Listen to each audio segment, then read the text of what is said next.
हरे कृष्णा। आज योगिनी एकादशी है, उसके बारे में आपको कुछ बता रहा हूँ, ध्यानपूर्वक से सुने। तो धर्मराज युधिष्ठिर पूछा, वासुदेव आषाढ़ के कृष्ण पक्ष में जो एकादशी होती है उसका क्या नाम है, कृपया उसका वर्णन कीजिए। भगवान श्री कृष्ण बोले, हे राजा, आषाढ़ गुजरात महाराज के अनुसार ज्येष्ठ के कृष्ण पक्ष की एकादशी का नाम योगिनी है और ये बड़े बड़े पातकों का नाश करने वाली है। संसार सागर में डूबे हुए प्राणियों के लिए ये सनातन धन नौका के समान है। अलकापुरी के राजा धीराज कुबेर सदा भगवान शिव की भक्ति में तत्पर रहने वाला, उसका हेममालिनी नामक एक यक्ष सेवक था जो पूजा के फूल आया करता था। हेममालिनी की पत्नी का नाम विशालाक्षी था।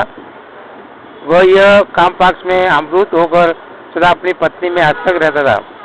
एक दिन हेममालिनी मानसरोवर से फूल आकर अपने घर में ही ठहर गया और अपनी पत्नी से प्रेमापाश में खोया रह गया। तो कुबेर ने भवन में न आ जाने सका तो इधर कुबेर मंदिर में बैठकर शिव का पूजन कर रहे थे और उन्होंने दोपहर तक फूल आने की प्रतीक्षा की। जब पूजा का समय व्यस्त हो गया और ये यक्षराज ने कुपित होकर सेवकों से कहा, यक्षो, दुरात्मा हेममालिनी क्यों नहीं आ रहा है। शिव ने कहा, राजन, वह तो अपनी पत्नी की कामना में आसक्त होकर घर में ही समन कर रहा है।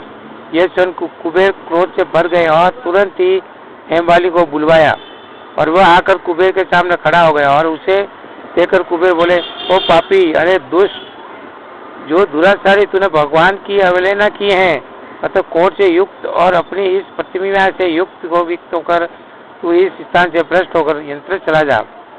कुबेर के ऐसा कहने पर वह उस स्थान से नीचे गिर गया और कोट से सारा शरीर पीड़ित था, परंतु शिव पूजा के प्रभाव से उसकी श्रवण शक्ति लुप्त नहीं हुई। सत्तंद्र पर्वतों में श्रेष्ठ मेरुगिरी के शिखर पर गया और वहां पर मुनि मार्कंडेय जी का उसे दर्शन हुआ। पाप कर्म यक्ष ने मुनि के चरणों में प्रणाम किया और मुनिवर मार्कंडेय ने उसे भय से कांपते देखकर कहा, तुझे कोढ़ के रोग ने कैसे दबा दिया। यक्ष बोला, मुनि, मैं कुबेर का अनुसार हेममालिनी हूँ। मैं प्रतिदिन मानसरोवर से फूल लाकर शिव पूजा के समय कुबेर को दिया करता था और एक दिन पत्नी सेवाज के सुख में फंस जाने के कारण मुझे समय का ज्ञान ही नहीं रहा और अतः राजा धीराज कुबेर ने कुपित होकर मुझे शाप दे दिया और जिससे मैं कोर्ट से आक्रांत होकर अपनी चेतमा से बिछुड़ गया। उन्हीं श्रेष्ठी संतों ने का सिद्ध का स्वभाव परोपकार में लगा रहता है और ये जानकर मुझ अपराधी का कर्तव्य का उपदेश दीजिए। मार्कंडेय ने कहा, तुमने यहाँ सच्ची बात कही है, इसलिए मैं तुम्हें कल्याणप्रद व्रत का उपदेश करता हूँ।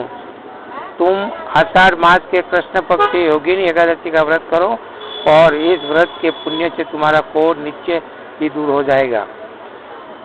भगवान श्री कृष्ण कहते हैं, राजन, मार्कंडेय जी के उपदेश से उसने योगिनी एकादशी का व्रत किया जिससे उसके शरीर को कोढ़ दूर हो गया और उस उत्तम व्रत का अनुष्ठान करने पर वह पुण्य सुखी हो गया।